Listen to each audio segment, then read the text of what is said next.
서울 성산대교는 건설된 지 40년이 넘어서 보강 공사가 한창 진행되고 있습니다.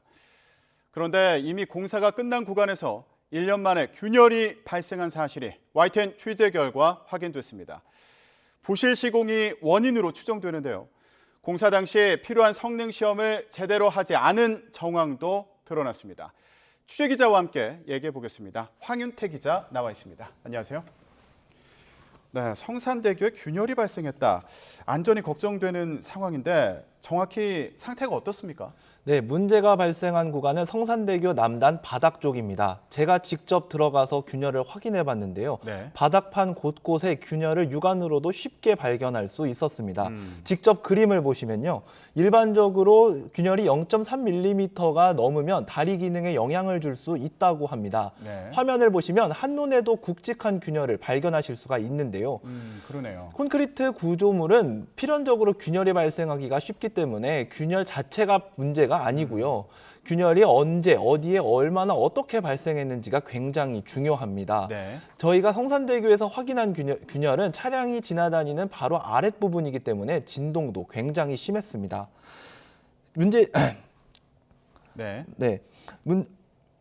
문제의 균열은 성산대교 남단 접속교, 그러니까 성산대교와 올림픽대로가 이어지는 지점에서 발견됐습니다. 정확히는 철제 교각이 아니라 교각 위에 얹힌 콘크리트 바닥판이 갈라진 건데요.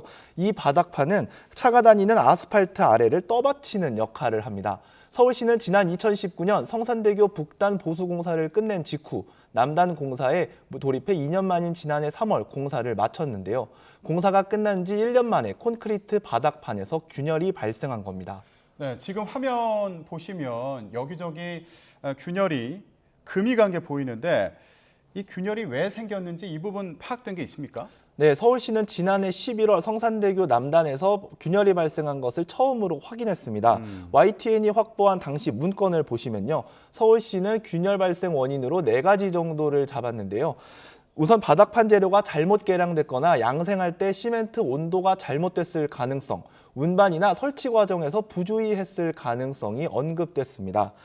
서울시는 외부기관의 연구 용역도 맡겼는데요. 지난주에 결과 보고서가 나왔습니다. 이 보고서에서는 바닥판 설치 과정에서 간격을 맞추는 자재가 잘못 설치됐다는 결론이 나왔습니다. 간격재가 잘못 설치되면 바닥판의 특정 부분이 과도한 힘을 받아 균열이 생길 수 있다는 건데요.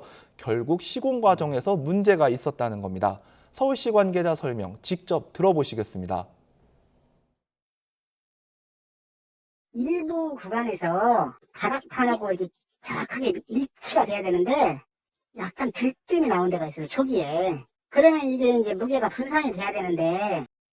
네, 서울시 관계자 발언까지 들어봤고요. 그런데 문제가 발생한 구간에는 잘 시도되지 않던 새로운 공법이 사용됐다고요? 네, 그렇습니다. 성산대교 아래 깔린 바닥판에는 프리캐스트 콘크리트라는 공법이 사용됐는데요. 현장에서 바로 콘크리트를 타설하는 대신에 공장에서 미리 만들어진 콘크리트 바닥판을 가져와 현장에서는 깔기만 하면 되는 방식입니다. 원래는 아파트를 만들 때 많이들 쓰이곤 하는 방식인데요. 최근에는 교량 건설에도 일부 쓰이기 시작했습니다. 양생할 필요가 없기 때문에 공사 기간을 줄일 수 있다는 장점이 있지만 가격이 비싸다는 단점도 존재합니다. 서울시는 공사 기간을 3개월 정도 줄이겠다며 공사 도중에 8억 원 정도 예산을 늘려 공법을 바꿨습니다. 현재는 성산대교 본교에 대한 보수 공사가 진행되고 있는데요. 앞서 공사한 남단에서 균열이 보고되자 서울시는 본교 바닥판에는 다시 콘크리트를 직접 타설하는 방식으로 공법을 바꾸는 방안을 검토하고 있습니다. 네, 그렇군요. 그런데 공사 과정에서요, 꼭 필요한 자재 성능 시험을 안 했다 이런 의혹도 있다고요?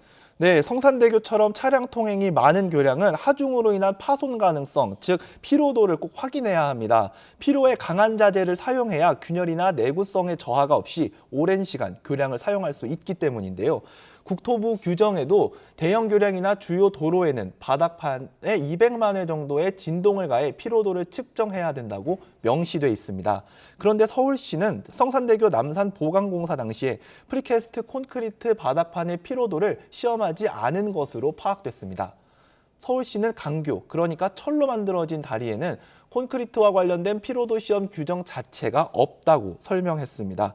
또 바닥판 내부에 설치된 철근의 저항값이 기준을 충족하기 때문에 바닥판의 품질에는 이상이 없다고 해명했습니다. 네, 지금 서울시 설명대로면 문제가 없는 것으로 보이는데 전문가들의 의견은 다르다고요?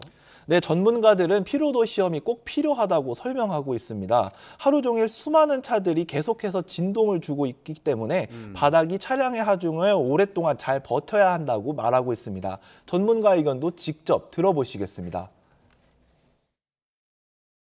어떤 이제 깨진다든지 하는 그 이제 반응이 뭐가 나오냐 하는 건데 그걸 안 했다? 그건 말이 안 되죠. 서울시가 제시한 근거 자료에서 서울시 주장과 일부 상충하는 부분도 발견됐습니다.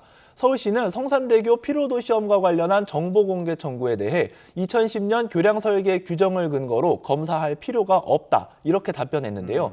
제가 해당 규정을 확인해 보니 200만의 피로도 검사를 해야 한다는 규정이 존재했습니다. 네. 서울시는 해당 규정이 균열이 생긴 콘크리트 바닥판이 아니라 철골 구조물에 대한 것이라고 주장하고 있는데요. 철골 구조물 역시 저항값이 기준치를 만족한다고 해서 품질에 문제가 없다고 보는 건 잘못이다, 이런 지적도 함께 나왔습니다. 완제품에 대한 시험을 해야 되는데 완제품에 대한 시험은 전혀 하지를 않았습니다. 업체 말만 듣고 특허라고 해서 설치했기 때문에. 네, 그러면 가장 중요한 부분 중에 하나겠죠. 안전에는 문제가 없는 건지, 뭐 붕괴할 그런 위험은 없는 건지 이것도 궁금한데 어떻습니까? 네, 서울시는 일단 바닥판 균열로 인해 붕괴와 같은 대형 사고가 일어날 가능성은 아주 적다고 말하고 있습니다. 성산대교에서 발생한 균열 대부분이 심각한 기능적 이상을 가져오는 건 아니라면서도 조만간 보수 공사를 진행할 계획을 세우고 있는 상황입니다. 현재 성산대교에 생긴 균열의 규모는 전체 면적의 약 3% 정도입니다. 이 가운데 내구성을 떨어뜨릴 정도의 균열은 0.5% 정도로 추산됩니다. 문제는 보수 방법인데요. 교량 아래에서 보수 작업을 해야 해서 위험하기도 하고 작업 자체가 쉽지는 않은 상황입니다.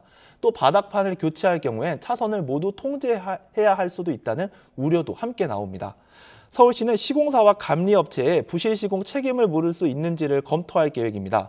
그렇지만 서울시 역시 감독 의무를 소홀히 한 만큼 비판을 피하기는 어려워 보입니다. 네, 안전하게 보수 공사가 이루어져야겠군요. 이 부분도 좀 챙겨봐야겠습니다. 예, 여기까지 듣겠습니다. 사회부의 황윤태 기자였습니다. 오늘 말씀 고맙습니다.